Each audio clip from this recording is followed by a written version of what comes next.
Hello, and warm wishes to all my fellow Americans, wherever you live, whoever you love, and whatever you believe. My name is John Russo, and this is Stranded in Centerfield. On Tuesday of next week, September 29, Americans will watch the first debate between President Donald Trump and Vice President Joe Biden. Now, many supporters of President Trump have become convinced that Biden will not show up and debate President Trump. And that's because they have been told over and over again that the former vice president is not mentally equipped to stand up to the pressure of a high-stakes one-on-one verbal confrontation with Donald Trump. Back in August, when Speaker Nancy Pelosi said that Joe Biden should not debate, as that would merely give President Trump another platform to lie to the American people, she claimed, President Trump's supporters viewed the speaker's statement as confirmation that Biden would not show up for a debate. Both the speaker and the president's supporters are wrong, but for different reasons. And there is no question that Joe Biden will debate Donald Trump next week. You can take it to the bank. History tells us why. In 1976, the American public, inspired by patriotic feelings stemming from the bicentennial, demanded live and televised presidential debates after a 16-year absence. Gerald Ford, our only unelected president, was way behind in the polls and was therefore obliged to debate a hitherto largely unknown former one-term Georgia governor, Jimmy Carter. And the presidential debate tradition was reborn, this time for good. Because since 1976, throughout 11 consecutive presidential election campaigns, no candidate has dared not debate. Like Warren Harding in 1920, Biden is selling a return to normalcy and to some extent a renewed adherence to the presidential customs and norms that President Trump has so intentionally and gleefully torched. It would fundamentally weaken Biden's argument for electing him. It would weaken his argument to the American public. Not to mention it would validate the Trump team's caricature of Biden's mental state, were Biden to refuse the duel. Now, not only will Vice President show up a week from Tuesday, I'm also going to tell you, he's going to win the first debate. And there are two reasons why. One has to do with history, and the other has to do with an incredibly amateur mistake that Trump and his advisors have made here. Here's what history tells us. US incumbent presidents nearly always perform poorly at the first debate in their bid for re-election. And I'm going to share with you now 3 examples of this phenomenon. Pretty much anyone who follows politics remembers or has heard of how badly the first President Bush, George H.W. Bush, performed in his 1992 debates against Bill Clinton. Bush had several cringeworthy moments, none more memorable than looking at his watch as if to say, how much longer do I have to deal with this nonsense? I've got a new world order to construct. I don't have time for this election stuff. Now, to be fair, George H.W. Bush was never very good at debates. But the other 2 examples I'm about to share were a huge surprise to the pundits of their time, because those sitting presidents who lost their first debates for re-election were widely respected as excellent political communicators. The first example is Ronald Reagan, who, in fact, was known as the great communicator. But in his first debate against former Vice President Walter Mondale, President Reagan's rambling answers, together with a bizarre, disjointed closing statement, made President Reagan look confused, detached, and well past his prime. Like Ronald Reagan, Barack Obama was considered a superb communicator, a sharp and skilled rhetorician.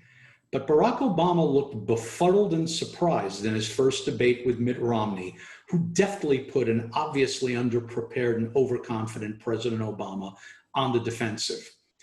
So why did these experienced political players, after all, they had won the presidency, why did they do so poorly in their first fight for re-election? It's simple and it's very human. They were all out of practice.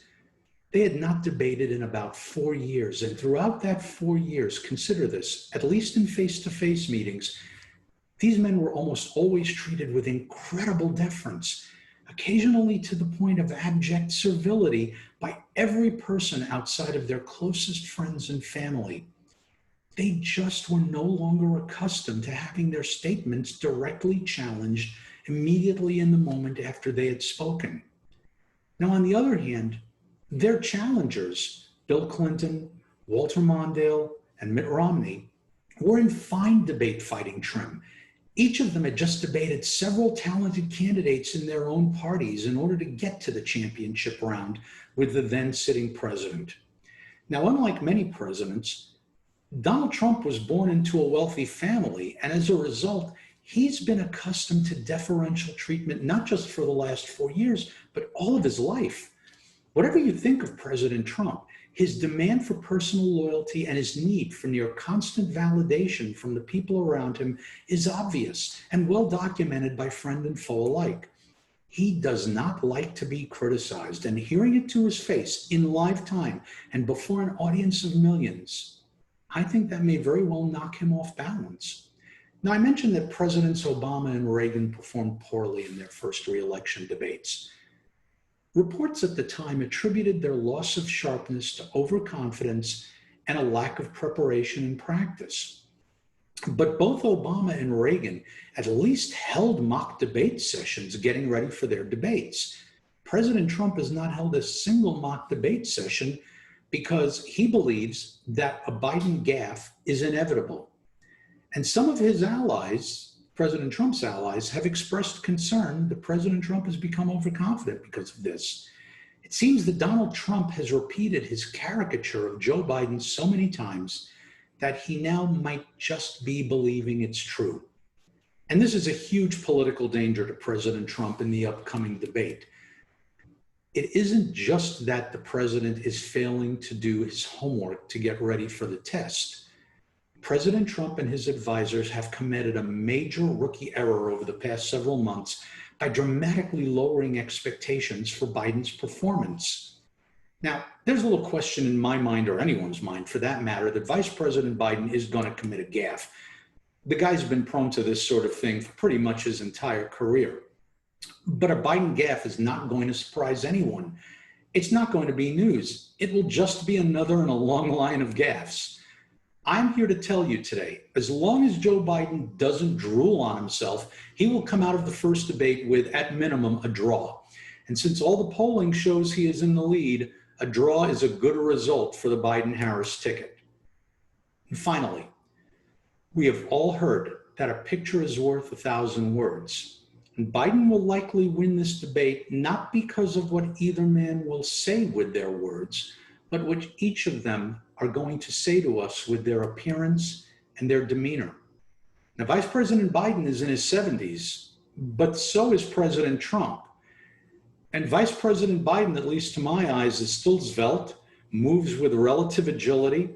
But over the past 4 years, Donald Trump has become lumbering. He looks sloppy. He looks sweaty, flushed, overweight, unhealthy. Biden is going to stand upright at the podium. President Trump, on the other hand, has recently begun slumping all over every lectern he stands behind. And if you don't believe me, look at his recent acceptance speech at the Republican convention. President Trump looks tired. At next week's debate, by the last 30 minutes, he may well look old, older than Joe Biden, and many undecided voters will note that, actually, the president looks much sleepier than Sleepy Joe, and they just might take to calling him Drowsy Donald. That's it for this week. Thanks for watching. Please leave your civil comments and suggestions below. This is John Russo saying, I'm not stranded, and neither are you. There are millions of us Americans standing here together in Centerfield. Until next time.